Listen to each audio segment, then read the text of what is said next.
Hello there. This is going to be the fifth and final part to this story. If you haven't seen the first 4 parts yet, I'd highly recommend watching those first and then coming back to this one. Before we start, Wrath would like a word with you. Wrath? What? You were meant to be telling people to subscribe to the channel? Nah, I'm not doing that today. Why not? I'm binging House of the Dragon ready for season 2. Fine. I'll get someone to replace you then, you lazy pussycat. What'd you just call me? Nothing. With that out of the way, let's finish the story. Tyranno stands before Alpha's power transfer machine, containing 5 of Tommy's morphers. Tyranno steps inside the chamber and Alpha initiates the transfer. The powers are drained and infused with Tyranno. Tyranno steps out and his eyes begin to glow red with power. Back at the Temple of Power, the Rangers are all stunned by the sudden appearance of Tommy. David walks over to Tommy. Tommy is confused and David asks how this is possible. Tommy looks around to the other Rangers. Some he recognises and some he doesn't, including David. Tommy says he's sorry, but he isn't their Tommy. He's here from another universe. David's heart breaks. David looks down and looks back up, asking Tommy if he even knows who he is. Tommy says sorry, but he doesn't. He points to Tanya and Kat and says he doesn't recognise them either, and then the Wind and Jungle Fury Rangers and says he doesn't recognise them either. David says he's his brother, and Tommy looks around in disbelief and shock. Tyranno stands atop his tower and looks across Angel Grove. He raises his hands and fires red lightning into the sky. He walks back into the Citadel and tells Alpha to prepare the multiversal portal for his next attack. Back at the temple, the teams are back discussing their plans. Tommy tells them Tyranno has been travelling the multiverse, killing Tommy Olivers from the multiverse. He said he was the only Tommy left. Billy says that may not be true. He asks David to remind him what he heard in the cave. David says that what was supposed to happen was Jason turned back to good and the Rangers beat Malagor. Billy says that instead Jason killed Tommy before that happened. His theory is Tommy's death caused a branch timeline to occur. Therefore, it's reasonable to believe that every Tommy that's been killed in the multiverse created a new branch reality. So there are thankfully a lot more Tommys out there. Kim then asks why Tyranno is killing Tommys then, if he'll never get rid of them all. Billy says it's possible that Tyranno doesn't know this. Tommy asks the rest to tell him what they know about Tyranno and his forces. Billy says his fortress is in Angel Grove.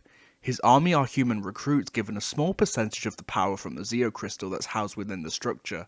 Tommy's face lightens up.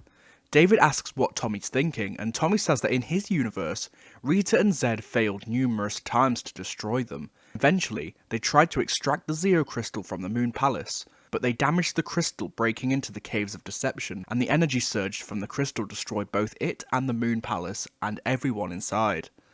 David says that if they can damage the Zeo crystal, it's highly likely the explosion will destroy the fortress, Tyranno, and strip his army of their powers.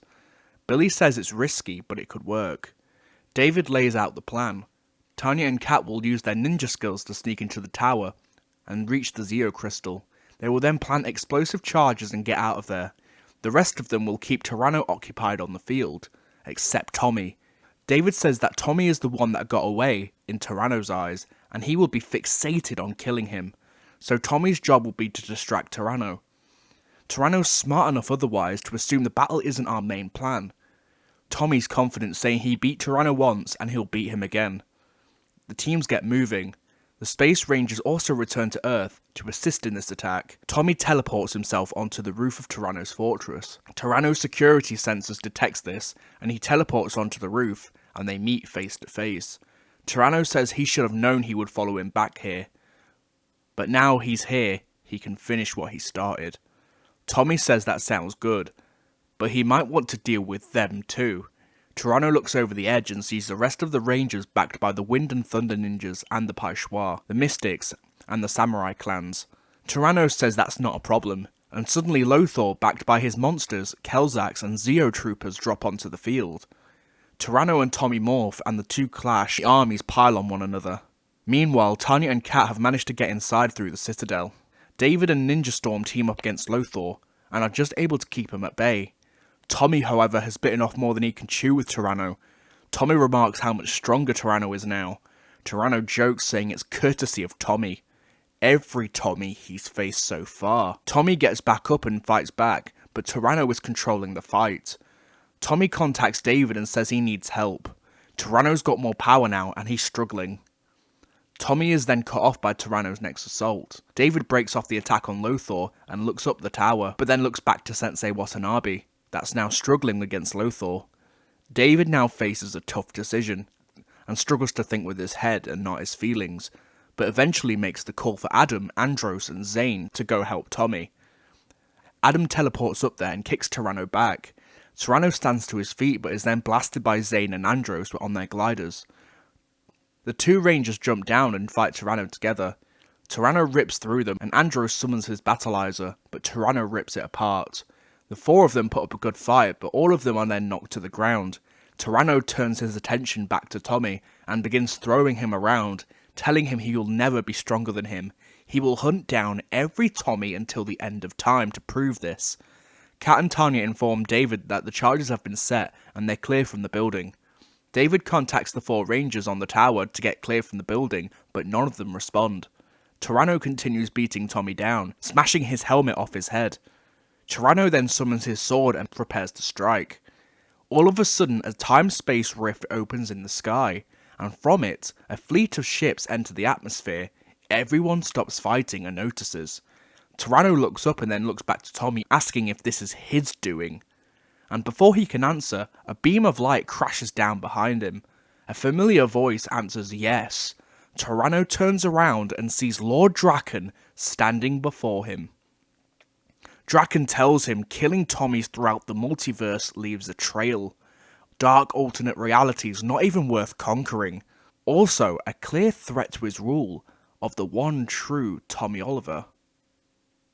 Draken recedes his helmet to reveal the face of Tommy Oliver. Tyranno does the same and the two lock eyes. In that moment, from the fleet, Draken's sentries drop onto the field and begin attacking both armies. Tyranno and Draken charge into each other and begin their epic final clash for dominion over the multiverse.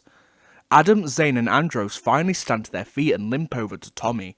They pick him up and teleport out of there.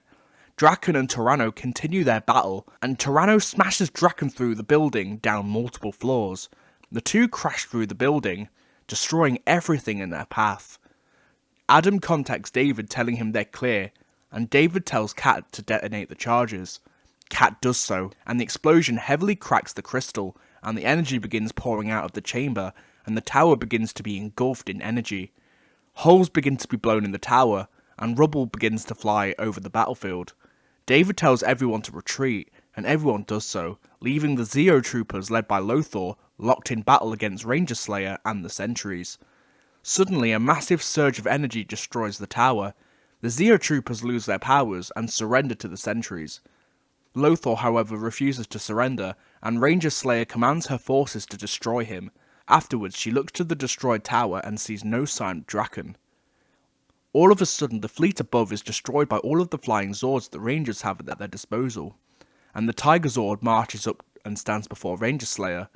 David says he doesn't know who they are, but if they're smart, they'll go back to wherever they came from. Ranger Slayer looks around and then nods, teleporting herself and her forces back into the rift. After the fight, the Rangers bid goodbye to Tommy, and Tommy says if they ever need his help again, they know where to find him. David asks Tommy to come find him in his universe, and Tommy says he didn't even have to ask. Tommy leaves. Afterwards, the Rangers establish new command centres at Angel Grove, the Paishwa School, the Wind and Thunder Ninja Academies, and Briarwood, to ensure the protection of Earth. The Space Rangers return to space to prepare for the inevitable power vacuum amongst the Masters of Evil over Tyranno's demise. Evil would still reign over the rest of the galaxy for the next few years, but with the Space Rangers out there, and the Quasar Sabers ready to call their chosen ones, the future of this universe has never been brighter. And that is where this story ends. Thank you very much for watching, guys, and following the story through to the end. I very much enjoyed writing it. If you liked this one, don't forget to leave a like and subscribe, and go check out my other fanfictions and content across the channel. I'll see you guys for my next stream, but until then guys, may the Force be with you, may the power protect you, Bye.